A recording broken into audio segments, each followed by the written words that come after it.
I have some must listen to episodes to share with you before we get into this episode. So, listen to this episode, and then you're going to want to go back and listen to these three. Now, we're doing this as a countdown to Rooted in Retail's first birthday. There is so much gold and value in all of our episodes that it was so hard to pick my faves, but I hand selected 9 that I felt were the ones that if you did not listen to, oh my goodness, you need to listen to. And a couple of these that I'm going to share specifically right now, I've had several retailers come up to me at conferences and markets and say, oh my gosh, that was my favorite guest. They're incredible. So, the three that I want to recommend you go back and listen to, the theme of them is freedom. If you want more time, if you want more money, then you're going to want to listen to these three guests. The first one is Anna, the owner of Pilar. Pilar is where I buy all of my clothes. I love her so much. And her style, she's so good. And she talks about how she took a lot of time off in her store, how she created systems, processes, trained her team to really support her store so she could have time freedom. You're not going to want to miss Anna's episode. It's so good. That's episode number 8, one of the beginning episodes. Then in episode 11, I talked to Pete Moore.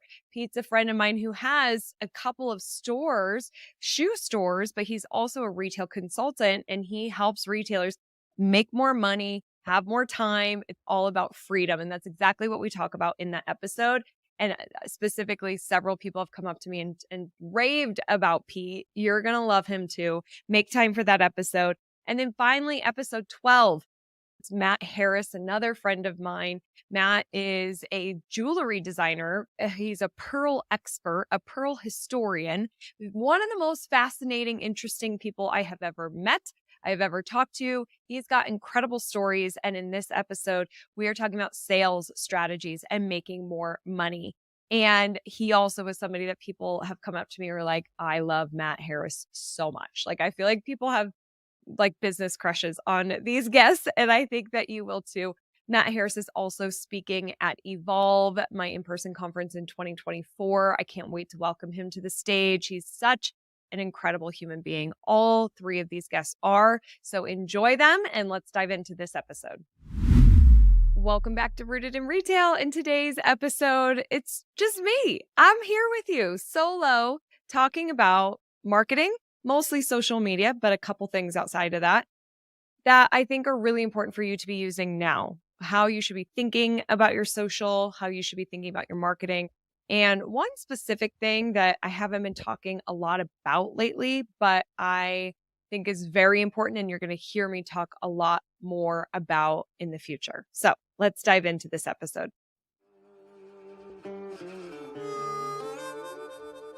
Welcome to Rooted in Retail. I'm your host, Crystal Vilkaitis. Here we have engaging and informative conversations with successful indie retailers and industry experts. Together, we learn, connect, and grow.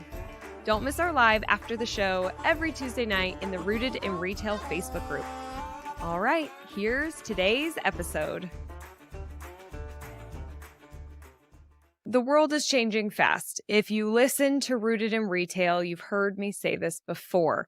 Because of technology, AI, things are moving incredibly quick when it comes to marketing and social and business and just everything, really. I can't even say the words, find the words because it's moving so quickly. And if you do not adapt, if you do not evolve, you will be left behind. And so this episode is really important to understand what is working today and how you should be thinking about your marketing. And the first thing that I want to talk about is AI. I've talked about AI on the show. My guests have brought it up. It is something that if you are not using, if you are not embracing, if you are covering your ears and eyes and saying, I don't want to hear it, I don't want to learn it, I really encourage you to change, to evolve, to embrace it because it's here.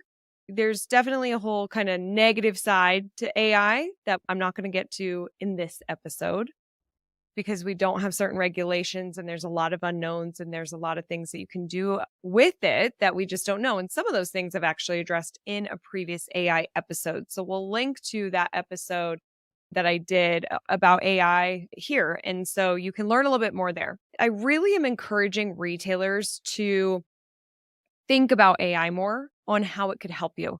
So when you are doing any kind of task, especially if it's any kind of brainstorming, if it's any kind of marketing where you have to outline things, think of ideas, come up with content for social, write an email, do a press release, anything like that, I want your brain to be like, oh, I can use ChatGPT or Google Bard or something else. I can use AI to support me and make this faster. And it's going to make it better in most cases. And especially when you're brainstorming, if you're sitting down, I'm filming this in January, it's going live in February. So we're still at the beginning of 2024. And if you're sitting down and you're somebody who plans your marketing quarterly, right now it's February as this goes live. So you're thinking about Q2. And if you sit down and try to plan Q2 all on your own, you could be looking at what you did last year. You're looking at what holidays are coming up. You're looking at what products you have. You're looking at what your goals are. And then you can come up with some of these plans. But if you go to ChatGPT and you say, you're the best marketer in the world, please help me create a Q2 marketing plan for my store. This is what I sell. These are my goals. These are the events that I'm going to have, or these are the events that were great last year. These are the events we did last year. They weren't great. Do you have suggestions to tweak them? Or we did these events, traffic was low. Can you give me advice on how to better market them? And here's the holidays in in knowing the Q2 holidays, it'll know it. You don't need to spell it out for it. And then say, outline my Q2 marketing plan. Do you have any questions for me before you begin? So a couple of not necessarily pro tips, but best practices with AI that I use is I always try to say, like, you're the best blah, blah, blah in the world. So I said, you're the best marketer in the world. You're the best copywriter. You're the best podcast interview host. You're the best whatever it is. You could even put in a specific person if you want to. So a great example of this, I got some masterminding and some coaching with Chris and Jen. I've talked about them before on the show or maybe on Crystal Uncorked. And so I feel like you know who I'm talking about when I say Chris and Jen. But Chris Winfield, Jen Gottlieb, I'm in their mastermind program. And I just did a coaching session with them yesterday. And I am tweaking my business model at Crystal Media. And I was asking them what their thoughts are on the model. And Chris said, I would go to ChatGPT and say, you are Steve Jobs. Here is my current model. Here's what I'm thinking. What do you suggest? And he's like, just have a straight on conversation back and forth with Steve Jobs, because Steve was really good at simplifying things. And that's what I said to Chris. I really want to simplify my model. We have a lot that we're selling and a lot that we're always launching and promoting, and I want to simplify. So you could even use a specific person to aid you in the brainstorming or writing the copy. Now, here's the deal. When it comes to writing, like do it in the style of or the voice of, I really would prefer your emails and your social posts and all of that to sound like you. Like it really should sound like you.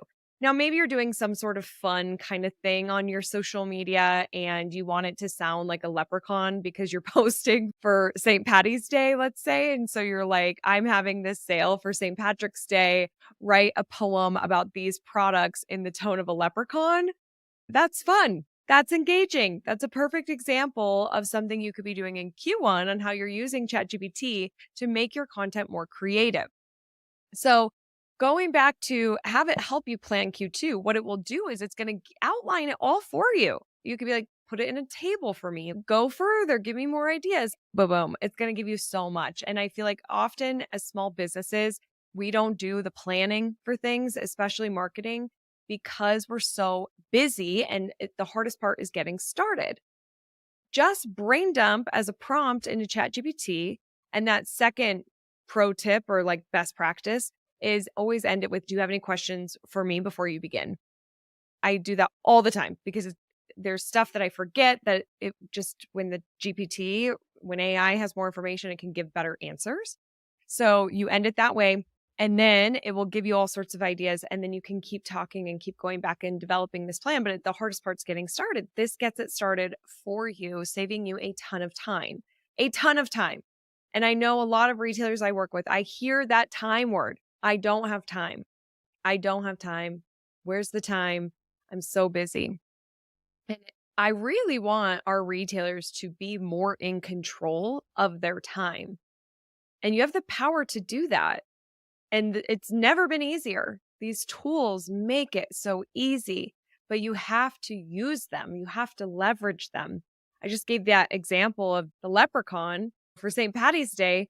You can use these tools to create really interesting content, new, fresh ideas, and things that are more engaging that's going to help your social content stand out. It's going to help stop the scroll. It's going to just be fun with your customers. And you can use that type of language in store, in your emails, or in a text. Like it doesn't just have to be social media. You could do a really fun ad in a local magazine and basically written by AI. So the one thing I will say is that I've had AI do some things for me from a copy perspective. And then I'm like, no, this is like not getting my tone. This is not getting the right point across. This is too stuffy. Like I want it to be more friendly. And I'll even say be more friendly and it's not hitting the point. So if that's the case, stop using it. Just write the dang thing that you're trying to do.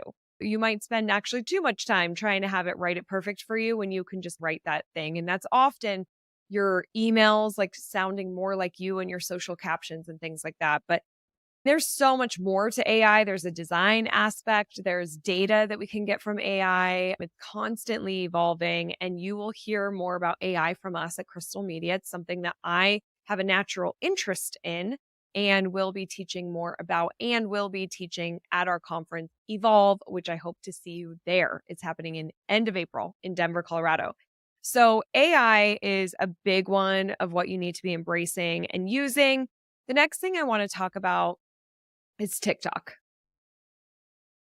Now, retailers don't love TikTok, at least majority of who I've talked to. I think that TikTok has been a slower adaption for the independent retailers.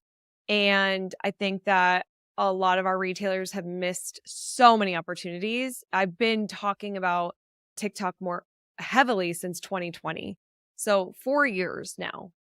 And there's a very good chance that a lot of people listening to this are not on TikTok, or maybe you have an account, but you're not consistent.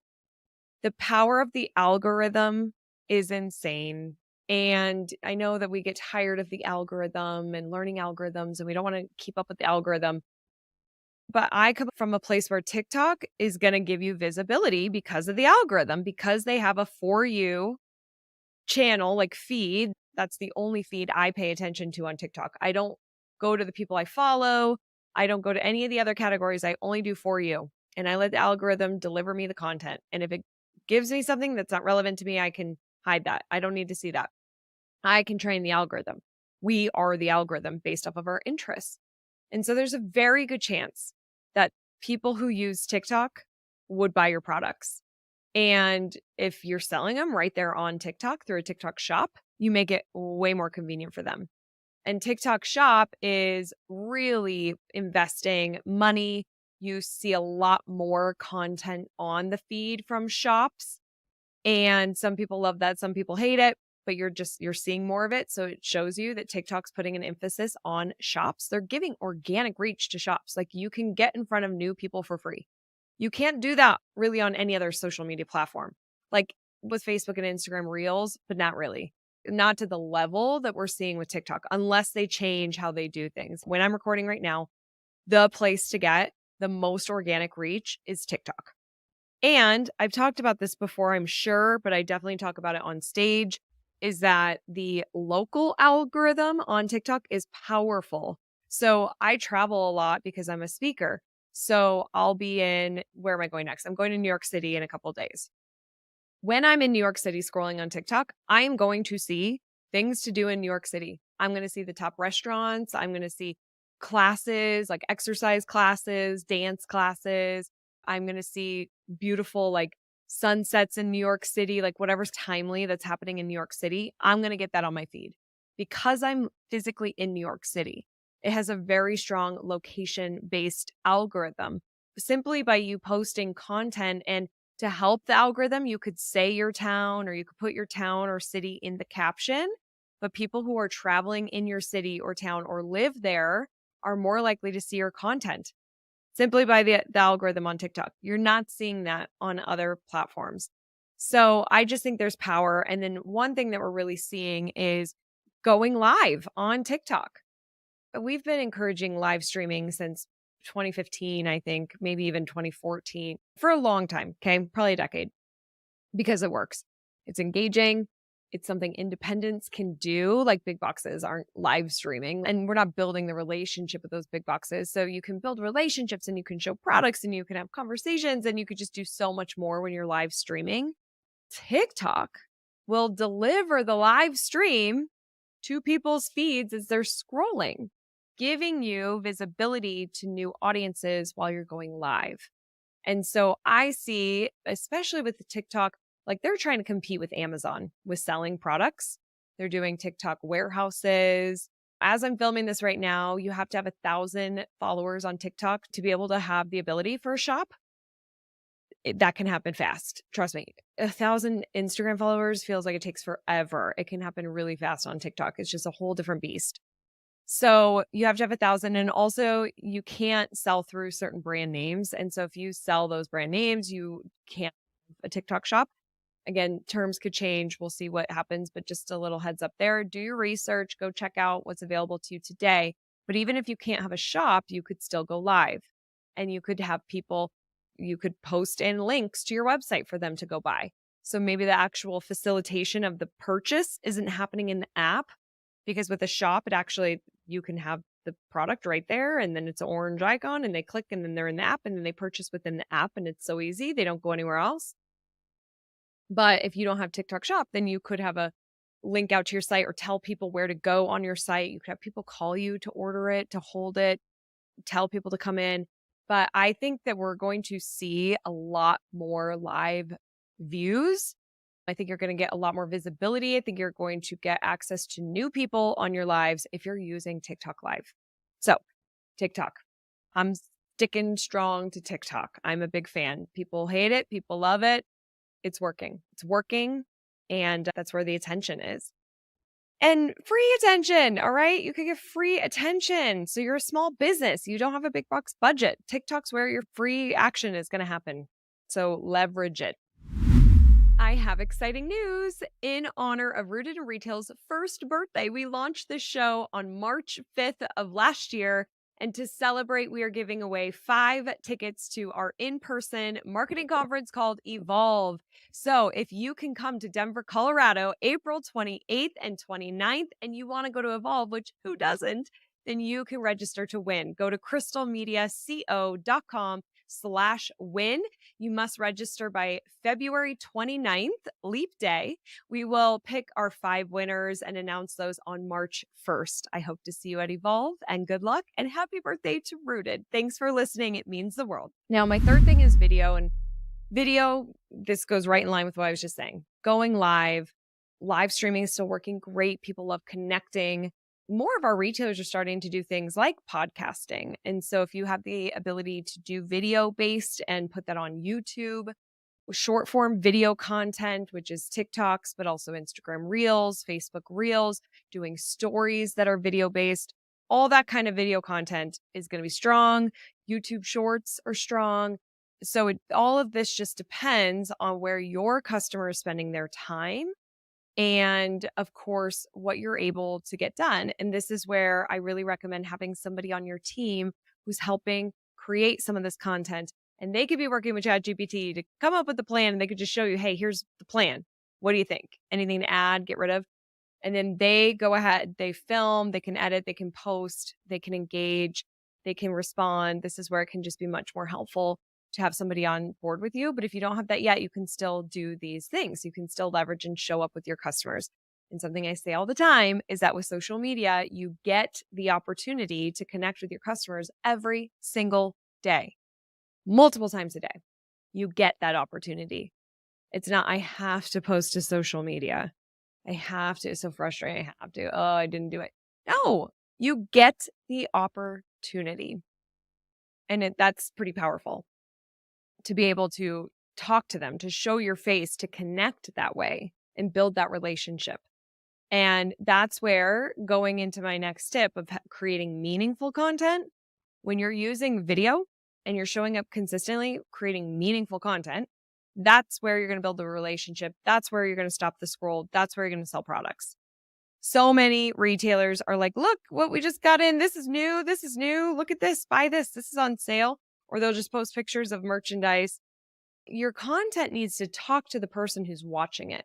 What are their pain points? What are their problems? What's keeping them up at night as it relates to your products?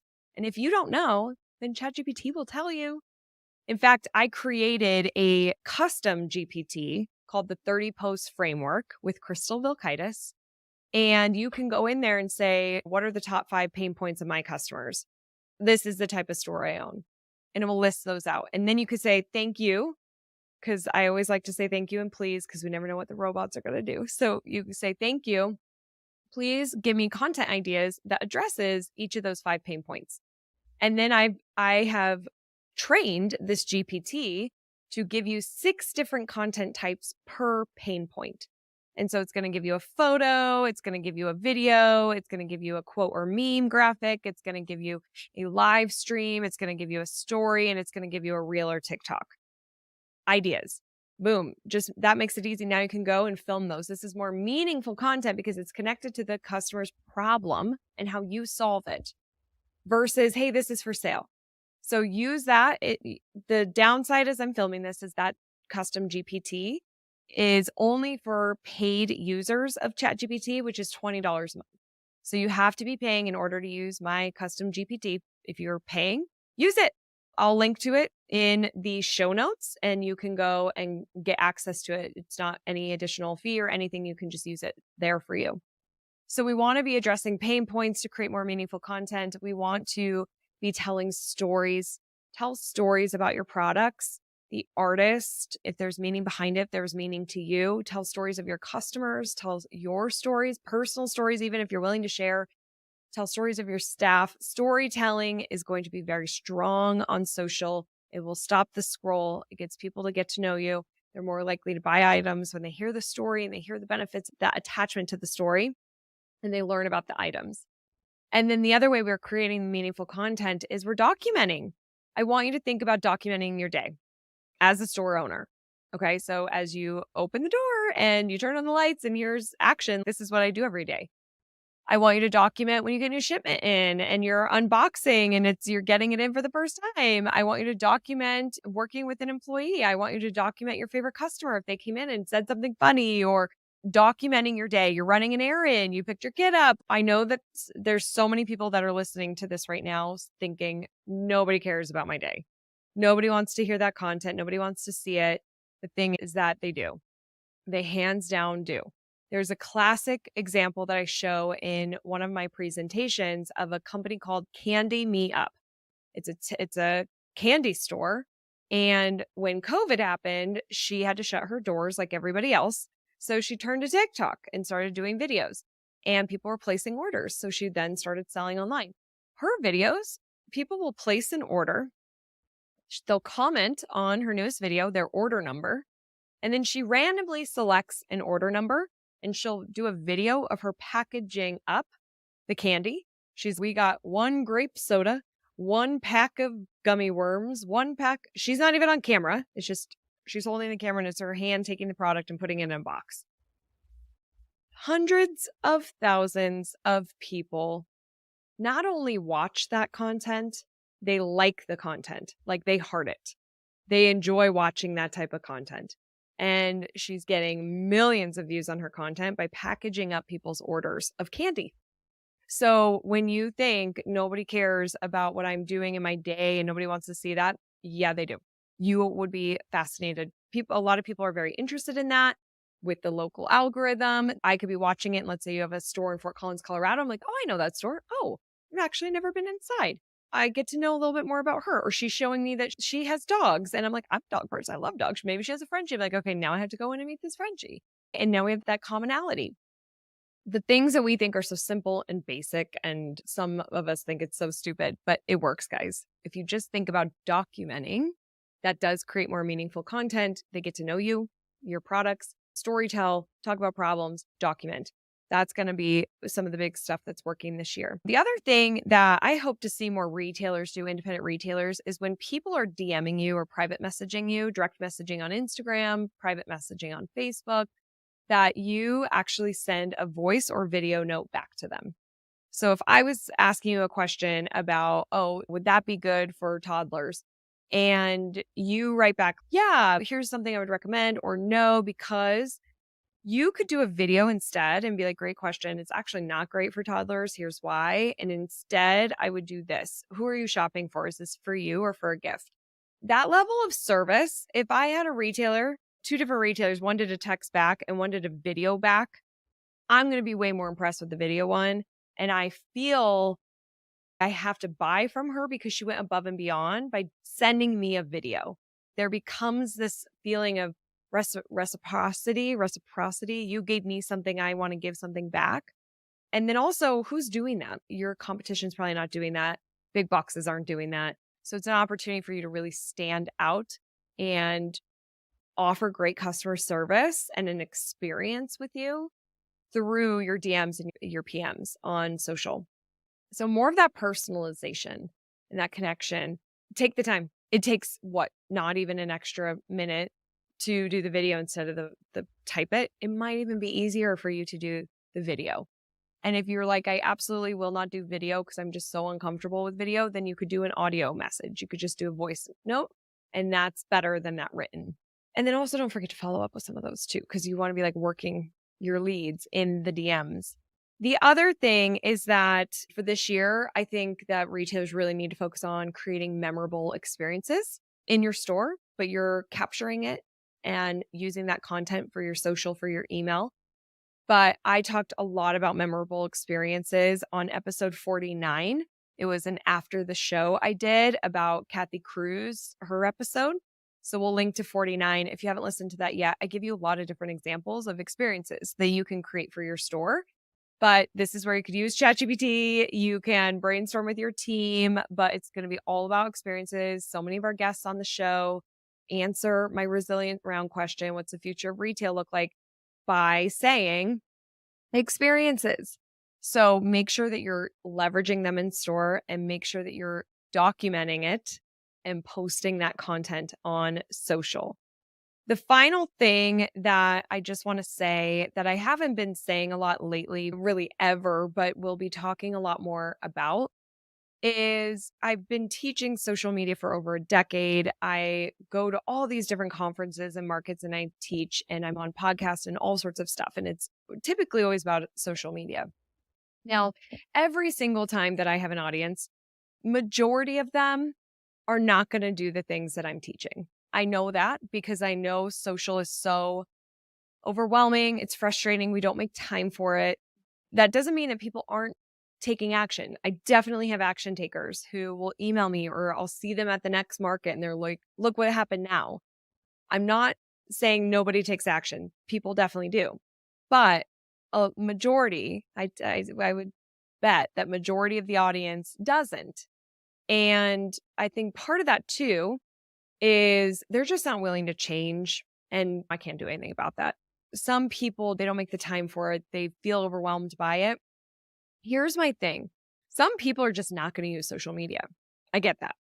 They show up and they go to the conference and they go to the seminar because they're like, I know I need to, but they're just not going to change because it is just so uncomfortable for them. We've talked to retailers who are like, I refuse to be on Meta because it's against my morals to be on Meta. So I know there's privacy concerns too for some people. So here's what I want to say. Looking ahead to 2024 and beyond, a lot of the consumer attention is on social media. And so that's why we are feeling like I got to be there. I really need to show up.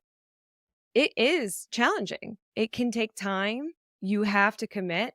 And I do believe it can be simple and you follow some of the things I talked about today, but it can be challenging and it's not for everybody. So what I really want my retailers to think about and just leverage or move into is pick something. If it's not social media, then go all in on email, let's say, and really focus on building your list and really focus on being consistent with your emails and segment your emails. Have better data on your emails so you can send more emails that are more segmented and targeted to the groups that you're sending them to. A lot of our retailers tell us that they get the sales from emails, but they use social media to get the email address. So maybe you're going all in on email and you're relieving yourself of that pressure of I need to learn, I need to try, and I'm not doing enough, I'm not doing enough, I'm not doing anything. Maybe it's time to reevaluate and look at other places that you can be. So that could be texting, it could be setting up a loyalty program and really working that loyalty program. You could be clienteling, you could be taking out ads that are local in magazines or the movie theater or anything like that. Like I talk about the movie theater ad with a guest that's coming, depending on when this is aired. Maybe Heidi was right the week before me or she's the week after me. But listen to that. We talk about being 15 mile famous. Have that mindset. Social media is going to help you achieve that. And like I said, the attention is there, especially with Gen Z and our younger audiences, our millennials.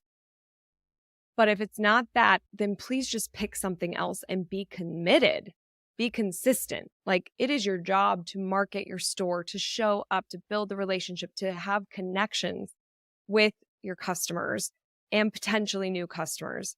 And I almost want us to think of it as connecting versus marketing. You're just connecting with people. It's people to people, P2P. Connect with people. And whatever channel you're doing that on that you feel comfortable doing, that you can manage right now, great. You have to commit. You can't half-ass it. You have to commit. And so I really just want to leave you with that I want you to make sure that you're really showing up for your business, showing up for your customers, connecting, committing. And if some of these things I talked about today, no matter what you're doing, you can be using AI. You could be leveraging video in different platforms and in different ways. And there's a lot you can do with social, but there's so much you could be doing with email and your texting and your loyalty. You could be doing streaming ads and those other print ads I talked about. There's a lot that you can do to market your store. So getting reviews is such a big one, like having a review strategy to build your reviews. So I just want you to commit. Take action on something that you learned today. I would love to know what your biggest takeaway was. Where are you going to be putting your attention in your marketing in the rest of 2024? And it might evolve, right? In a couple months, you might go to evolve and you're like, actually, I'm going to be focusing on this strategy. That is really going to work well for me. That's okay. Let it evolve. You're going to learn through doing and learn based off of the results, and just always keep your customers in mind so you can always be giving them what they need and connecting with them. But let me know what your focus is. You can DM me on Instagram. I'm Crystal Vilkaitis, and I'd love to hear from you. And that's it for today. I hope you go to Evolve. I'd love to see you there. We've got a lot more social media education, best practices, tools, strategies, in addition to all sorts of business best practices and resources for you. I'm really excited. The countdown is on. As I'm filming this in January, we are over 60% sold out. So I'd love to see you there. And remember that I am rooting for your success. Have a great week ahead. Bye. Thank you so much for being here. It means the world to me. Don't forget to join the Rise and Shine newsletter, which is social media news you need to know, sent via email every Monday morning. Go to crystalmediaco.com/rise to join. And don't miss the newest episode of Rooted in Retail, which drops every Sunday morning.